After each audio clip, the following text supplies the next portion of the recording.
We've been looking at the saints-only doctrine. These brethren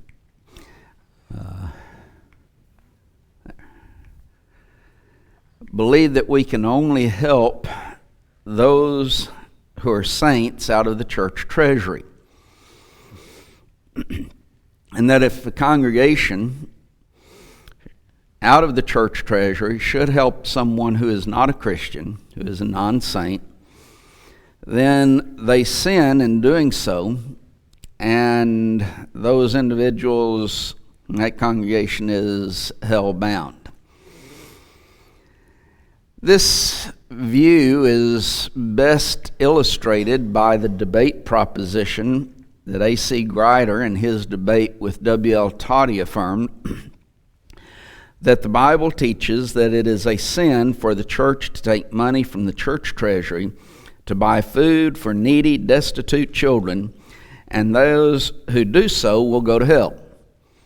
Now that was his debate proposition, which he affirmed. We looked at their primary arguments, basically that all of the examples in the New Testament are giving aid to saints. And thus, because there's no example of giving to non-saints, it is thus a sin. Of course, that is an improper use of examples, and even a lack of understanding that our authority does not only reside in examples, direct statements and implications also. Their second argument would be dealing with fellowship, that it would place the church in fellowship with non-saints, and thus it would be sinful. But they would say that an individual can do it. Would that not then place the individual in that same fellowship with a non-saint? If not, why wouldn't it? There are three major passages that are discussed in dealing with this subject. The first of those is 2 Corinthians 9 and verse 13, which tells us, while by the experiment of this ministration they glorify God for your professed subjection unto the gospel of Christ, and for your liberal distribution unto them and unto all men. And their position on this is that unto all, or unto all men, always in some ways has reference to only Christians. Whether it refers to, as some would say, to saints, others saying that it is a statement that says unto them, and then all men refers back to unto them, and others would say that unto them is Jewish Christians, and unto all men being other Christians. But in reality, did the saints in the practice of their Christianity render aid only to fellow saints, or did they, as opportunity, resources, priorities occasion, give aid to any who had not obeyed the gospel? Then Galatians 6 and verse 10, as we therefore have opportunity to do good, let us do good unto all men, especially those who are the household of faith. Their position that they must take upon this is that this is individual action only, and that the church cannot do this. In fact, the church sins if it should do good unto all men, especially them of the household of faith. Then James 1 and verse 27, that pure religion and undefiled before God and the Father is this, to visit the fatherless and widows in their affliction, and to keep himself unspotted from the world. Again, they hold this verse as being individual action only. In fact, Eugene Britnell, in his debate with Guy N. Woods, affirmed that the Scriptures teach that it is sinful for pure and undefiled religion to be done by the church in caring for widows and orphans in an organization such as Mount Dora or like facilities when properly supervised by Christians.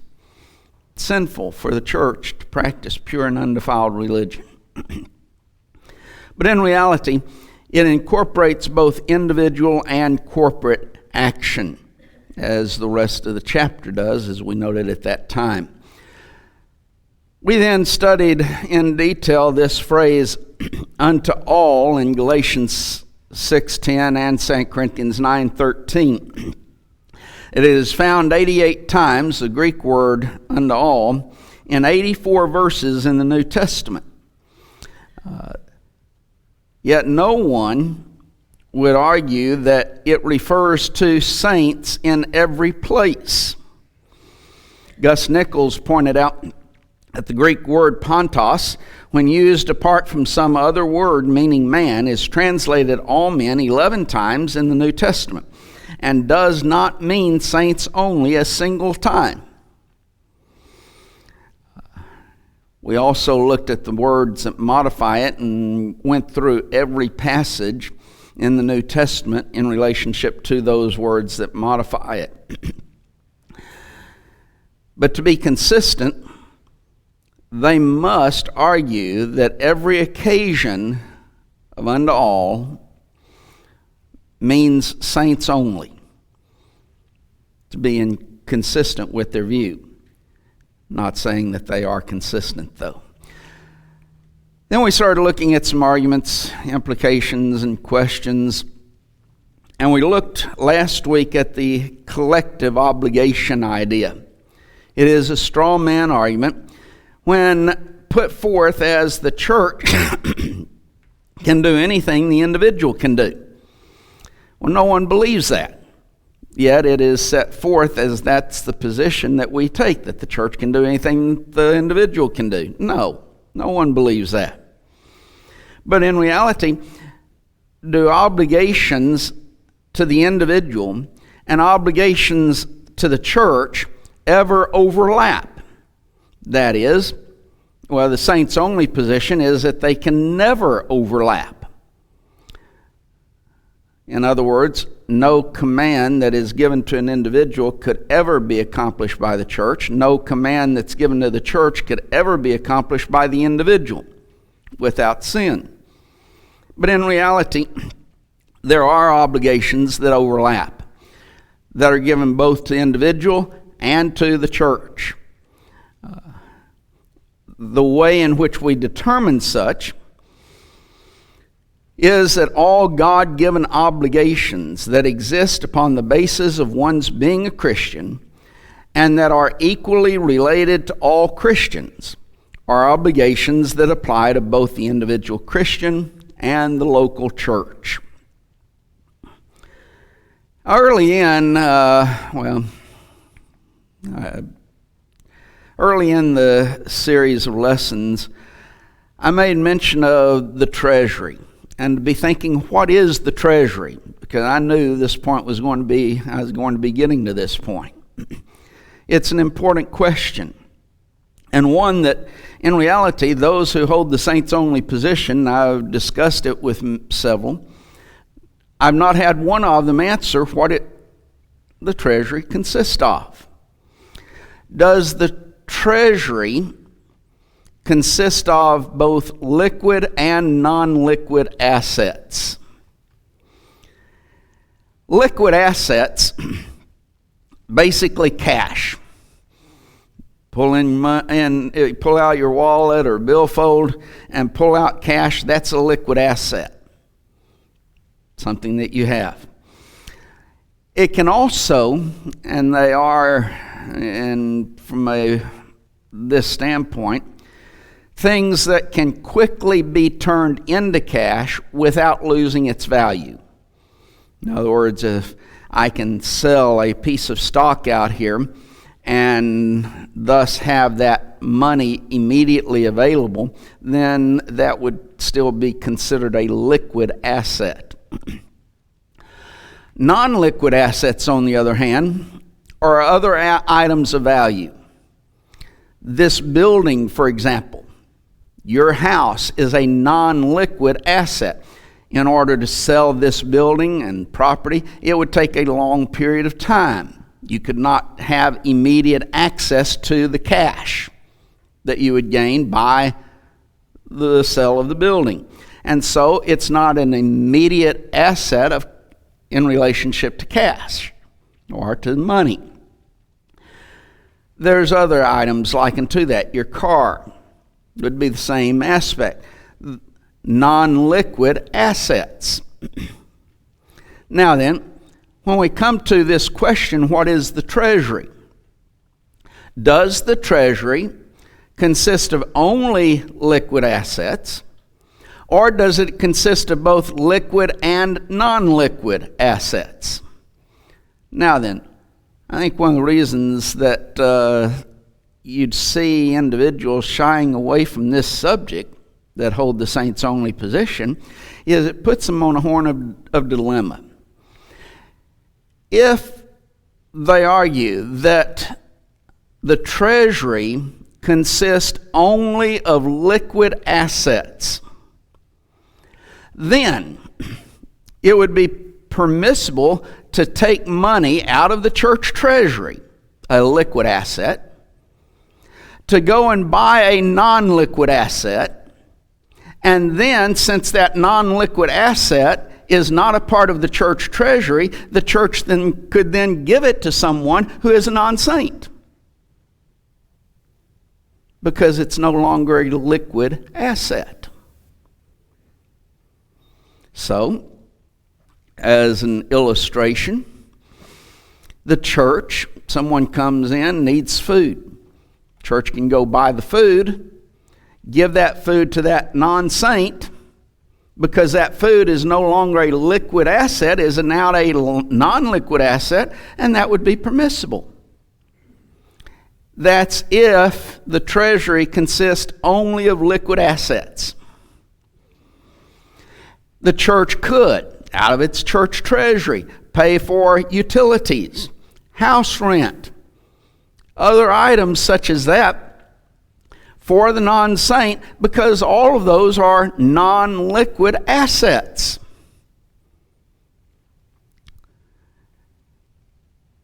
But of course, they're not going to accept that idea, and so they've got to accept, well, the church treasury consists of both liquid and non-liquid assets. But there again, we start running into some problems. Just think of some of the things that are bought with money out of the church treasury, and thus have now become non-liquid assets. This building is a non-liquid asset. Since they now will admit that it is non-liquid assets are part of the church treasury, then no non-saint can enjoy the benefits of this building.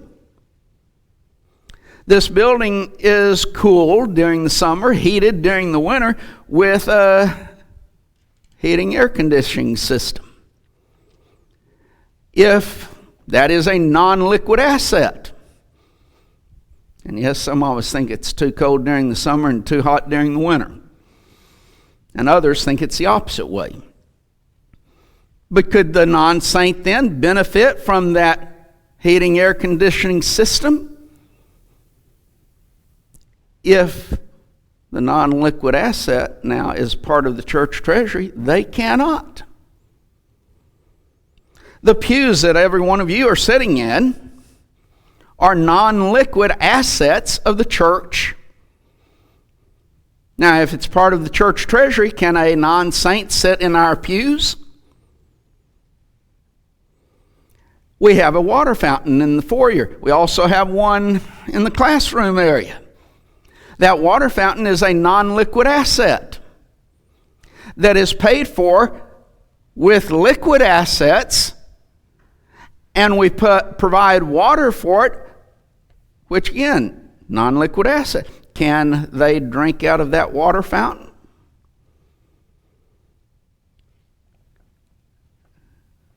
The utilities, the power, the water, the sewer, all of those things are non-liquid assets, but Can they enjoy any of those? Can they use the restroom? That restroom that is in this building is a non-liquid asset. The property that this building sits on is a non-liquid asset. Do we need to put signs out on all points of the property line saying no non-Christian can walk on this property?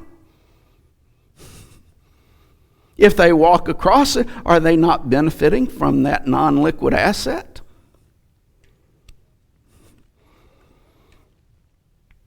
Do non-saints, and remember, a baby, small children are not saints. Do they have the right to benefit from these non-liquid assets? And in reality, all of these things that I've mentioned become questions that they must answer. Do they have the right to sit in the pews?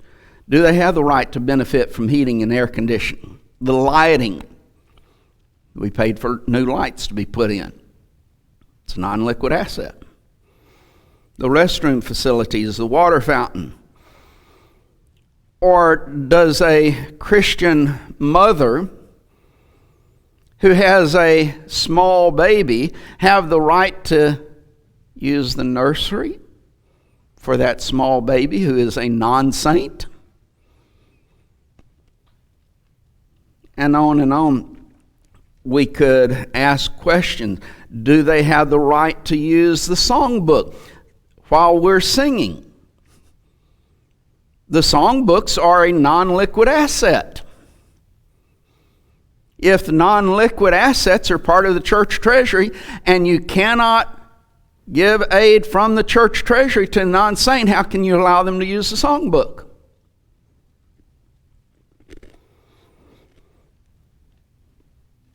Y'all are looking, at times at least, at that television that has the PowerPoint on it.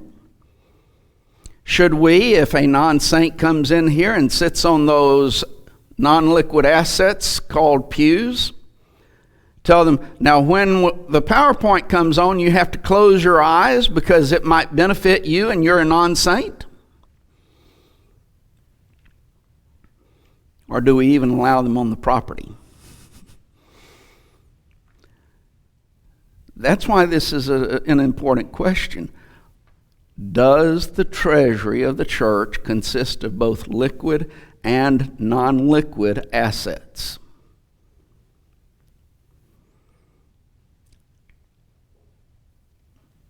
But here's another question. Do we not do good? That's benevolence. To someone when we teach them the gospel of Jesus Christ to be saved, that individual being a non-saint? Is the church, by using its facilities, by using the things which the church possesses, doing good to that non-saint, being benevolent toward them in the presentation of the gospel of Jesus Christ? When we put our videos, for example, on our website, we put them on Facebook, I put them on my YouTube page, or is the church then being benevolent toward non-saints by the preaching of the gospel to them? Of course it is. But here's another question in relationship to the treasury. Do they put their money in a bank? Banks loan money. Guess where that money comes from? It comes from the deposits that are made by its members.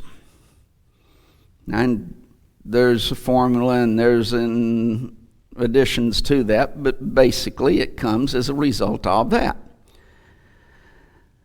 Banks oftentimes loan money for things that are contrary to the gospel, even for sinful things.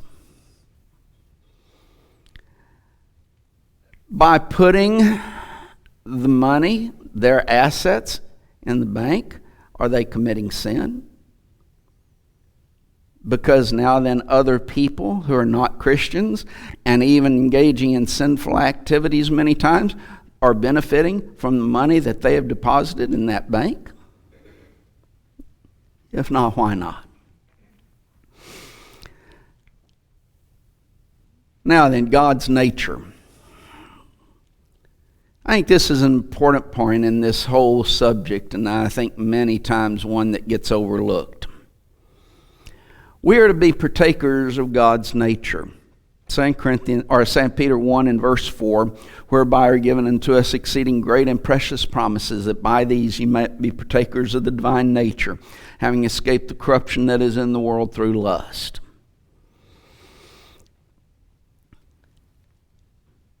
Now, yes, I realize in the next passage we'll look at that sometimes they will argue that this is individual action. But we'll notice that in a second. So you can just kind of hold that in abeyance for a few minutes. In Matthew the 5th chapter, verses 43 through verse 48, Jesus in this Sermon on the Mount says, that ye have heard that it hath been said, thou shalt love thy neighbor and hate thine enemy. But I say unto you, love your enemies, bless them that curse you, do good to them that hate you, and pray for them which despitefully use you and persecute you, that ye may be the children of your Father which is in heaven. For he maketh his sun to rise on the evil and on the good, and sendeth rain on the just and on the unjust. For if ye love them which love you, what reward have ye? Do not even publicans the same? And if ye salute your brethren only, what do ye more than others? Do not even the publicans so? Be ye therefore perfect, even as your Father in heaven is perfect. This teaches us very clearly that God blesses both the just and the unjust by sending rain and sunshine upon each. The just would be those who would be equivalent to the saints, and the unjust the unjust would be those who would be be equivalent to the non-saint. God sends his blessings upon both. Jesus in this teaches us to be perfect in the same way that his Father is perfect. The context being, God sends his blessings upon both the saint and the non-saint, the just and the unjust. You do the same. Now, as I say, some will argue, well, this is dealing with the individual, not the church. Well, we've already dealt with in previous lessons this type of an idea. But let's ask the question. Is it right for the individual to be like God in this way, but then it's sinful for the church to be like God in this way? Of course, that question should become obvious in, is it sinful for the church to follow God's example? That should be obvious to all of us. You're saying that the church sins in following the example of God? And yet that's the position that must be held by the saints only brethren. Is it sinful for the church to love her enemies? Because Jesus in this context sets forth, you've heard that it's been said, love your enemies or hate your enemies. What? Must the church then hate the enemies? When he says, but I say unto you to love your enemies. But if it's sinful for the church to do these things, then it's sinful for the church to love its enemies. And in fact, in reality, you have to get back to the church must hate her enemies. So we as individuals must love our enemies, but if the church loves its enemies, it sins.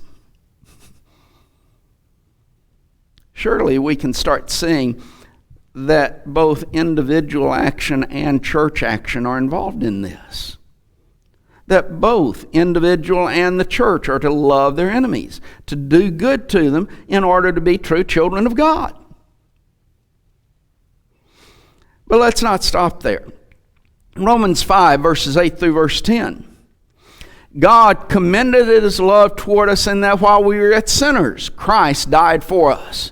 Much more then, being now justified by his blood, we shall be saved from wrath through him. For if, when we were enemies, we were reconciled to God by the death of his Son, much more being reconciled shall we be saved by his life. God's love, Paul writes, was extended to us when we were non-saints. When we were enemies, he says. That's a non-saint. God's nature is to be benevolent toward that non-saint. And that Christ died for it. In fact, God's grace is extended to all, not just saints. For the grace of God that bringeth salvation hath appeared unto all men, Paul writes Titus 2 and verse 11. To all men. Or should we read this, for the grace of God that bringeth salvation hath appeared to all saints. If it's all men, then God's grace is being extended to non-saints, as well as those who accept God's grace and become a saint. Christ died for all individuals, not just saints. But we see Jesus, who was made a little lower than the angels for the suffering of death, crowned with glory and honor, that he by the grace of God should taste death for every man. Now a Calvinist comes along and because of their view of limited atonement says that the grace of God should taste death for those who are elected by God to salvation. The saints only position must end up being that Christ tasted death for the saint. But in reality, it's for every man, saint or sinner, that Christ died for. He died for all men. But what about Jesus and his benevolent work? Consider the feeding of people that Jesus did. Two occasions that we'll mention. The feeding of the 5,000 men with 5 loaves and 2 fishes. This is recorded in all 4 accounts of the life of Christ. Matthew 14, verses 13 through 21. Mark 6, 31 through 44. Luke 9, 12 through 17. And John 6, verses 1 through 14. In this account, notice it says 5,000 men. That's not including women, and children are specifically mentioned. In Matthew 14 and verse 21, they that had eaten were about 5,000 men, besides women and children. Now realize that in Judaism they were a part of the covenant, but under the New Testament period, those children are not saints. And they ate. But it's interesting if you turn over to John's account in John 6. He reveals that most of these men were not true disciples. If you look at verse 26, he tells them, "Verily, verily, I say unto you, you seek me not because you saw the miracles, but because you ate the loaves and were filled." They were not true saints. Jesus knew that. He knew that when he fed them. And you see at the end of that chapter of John 6, starting in verse 60 and going through verse 66, that the majority of those individuals left Christ. Non-saints. But then there's the feeding of the 4,000 men with 7 loaves and 2 fishes. It's recorded in Matthew and Mark. Matthew 15, verses 32 through verse 39, and Mark 8, 1 through 9. Matthew's account recorded that children ate also. So in his feeding of people, Jesus fed all of those individuals, whether man, woman, child, and even those who he knew were not true disciples. But there's another occasion that we need to consider when we're looking at Jesus in this, and that is the Syrophoenician woman's daughter. This is recorded for us, and for time's sake I'm not going to read these, but Matthew 15 verses 21 through verse 28, and then in Mark 7 verses 24 through verse 30. This Syrophoenician woman was not an Israelite, and thus was not a child of God. Jesus explicitly states that he was not sent to them. In fact, in Mark's account, Mark 7, specifically in verse 27, he states, "Let the children first be filled." Now, does that sound something familiar with, for example, let us do good unto all men, especially they of the household of faith? Let the children first be filled. And he says, "For it is not meet to take the children's bread and to cast it unto dogs." Jesus, yes, called her a dog. Now then, many people have made a big deal over that as to it. The word literally means a small puppy, and, well, those who are not Jews were considered dogs. She was not a Jew. She was not a child of God. That's what Jesus is emphasizing. It's not right to take the miracles that I'm performing and to give it to you. But then, because she says, "Yes, Lord, yea, even the dogs eat under the table, eat of the children's crumb." And what does he do? He does a benevolent act toward that one who is a non-saint, non-Jew. He healed her daughter. He extended a benevolent act toward someone who is not an Israelite, and thus one who is non-saint. Let me end with some questions and implications of this doctrine. If the doctrine is true, and we've emphasized these things many times through these lessons, but if the doctrine is true of saints only, the church cannot give funds from its treasury to help a needy orphan child. The church cannot help an orphan, even if the money goes to the home of a church member, because it's going to help a non-saint.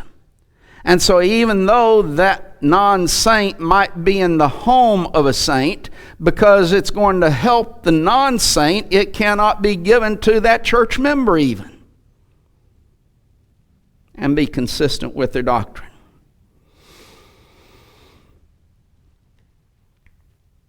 The church, if you have a man and woman married, and one of them is a saint and one of them is a non-saint, the church, out of its treasury, could provide benevolent aid to the saint, but since the spouse is a non-saint, it could not be used to help that non-saint. And if it was, then the church has committed sin and going to hell. And if they had a starving infant in that home, it could not help that starving infant either, because you're helping a non-saint. And thus you would commit sin in doing so. But yes, the money could be used to help that spouse who was a saint, just none of the others in the home. Now then, they would say that they would provide it individually, that they would take it out of their own pocket and help. But what if other members of the congregation were in the same condition? And you've got money in the church treasury. To be consistent, they would have to let the non-saint spouse and all the children, babies, starve because they are non-saints. The church cannot provide shelter, clothing, blankets, or food for non-saints even during a natural disaster.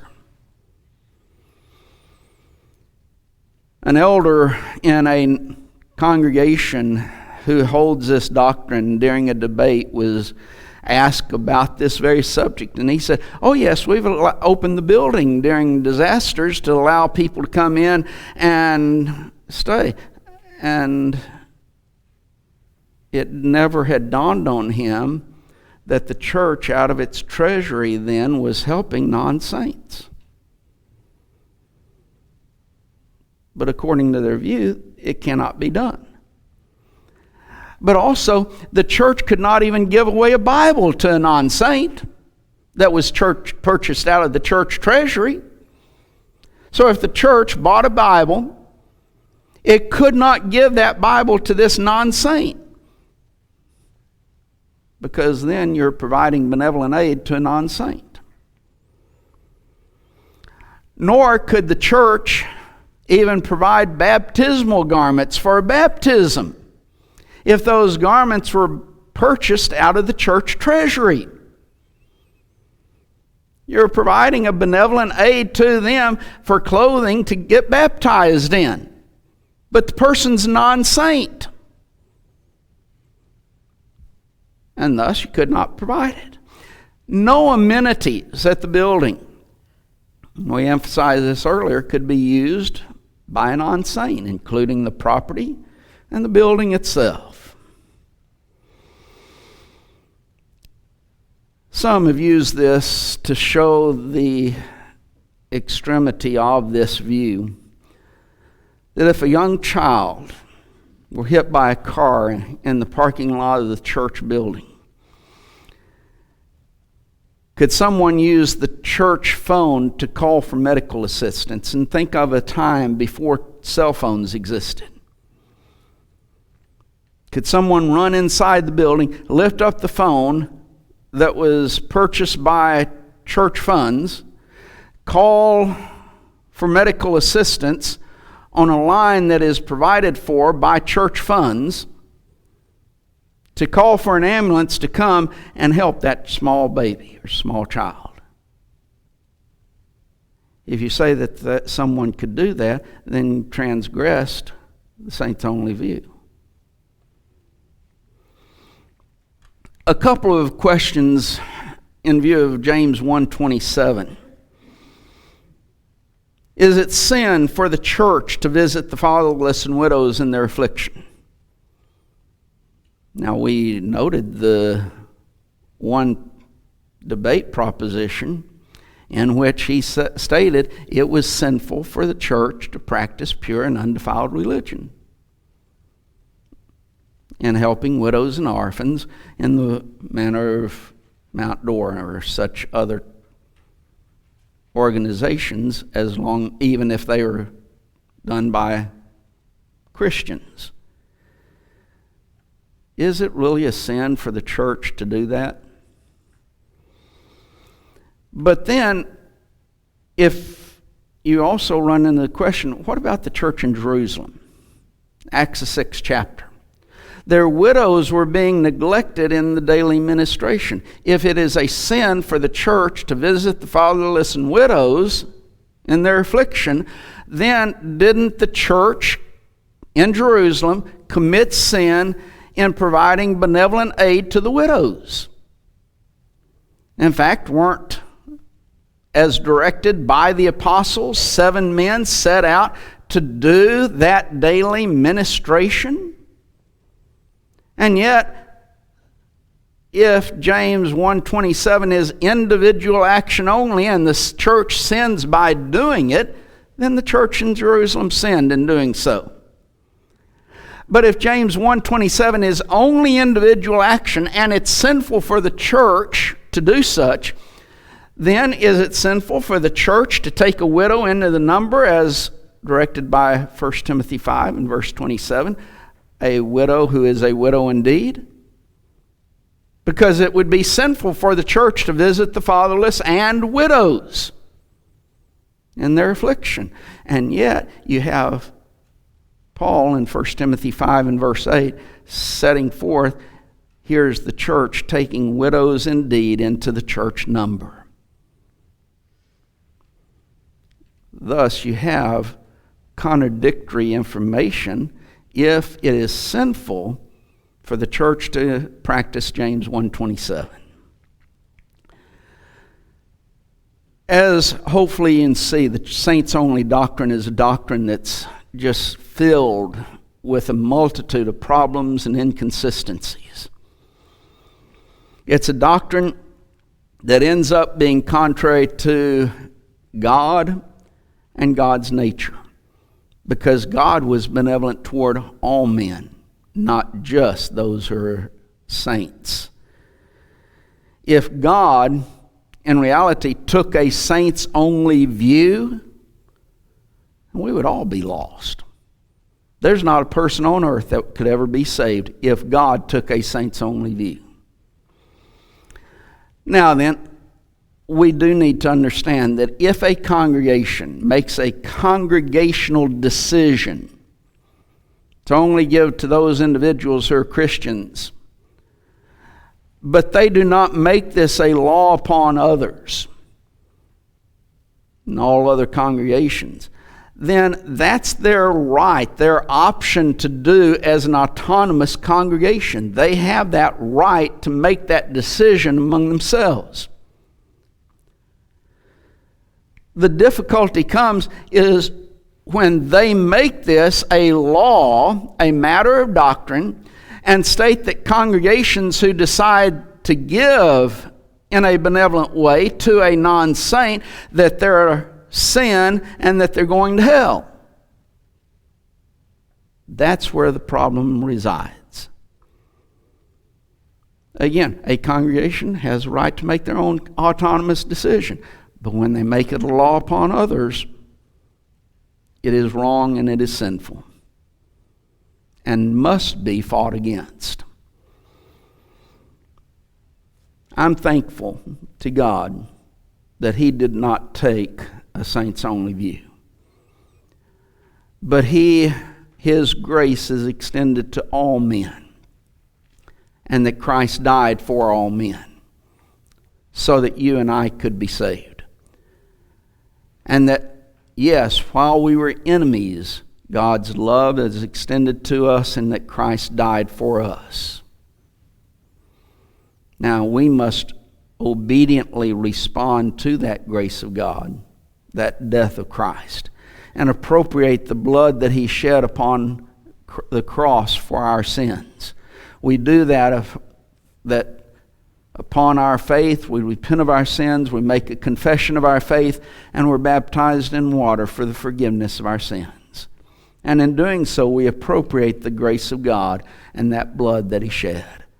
Thanks be to God for that unspeakable gift. And yes, thanks be to God that we can accept it. If you're not a Christian, we would encourage you to become such. If you need to respond to the invitation and being restored to faithfulness to Him, and we would encourage you to do that so that you can be saved, because God desires your salvation. If you need to come, do so as we stand and sing the invitation song.